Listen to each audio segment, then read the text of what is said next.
it's all we've known. We've grown up with cars and trains and buses, and it's just a fact of life. And sometimes it's hard when you're a fish to realize that you're swimming in water. But we have been swimming in oil all our lives.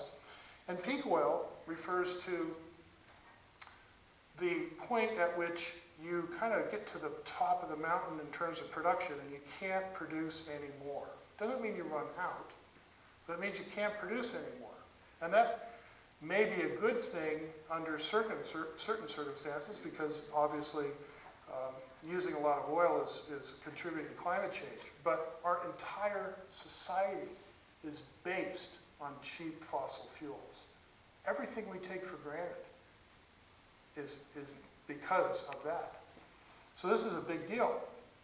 Now, there was a time several decades ago when we were discovering lots of oil and everything was rosy and the future looked great, and we were just going for it. But that didn't last forever. In fact, the discovery of new oil peaked a long time ago, and 10 years later we started consuming more than we discovered, and that's where we have been going for quite a while.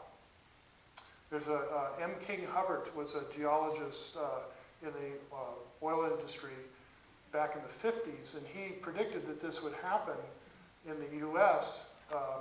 In the 70s. He said that U.S. would peak out and would not be able to produce any greater amounts of oil after that. And he was ridiculed and almost drummed out of the industry. However, his prediction came to be true. In 1971, we peaked. That was in the U.S. Now, peak for global is a little later, because the biggest fields in the world are elsewhere, especially Saudi Arabia, and the Middle East in general. But nonetheless, those resources have peaked also.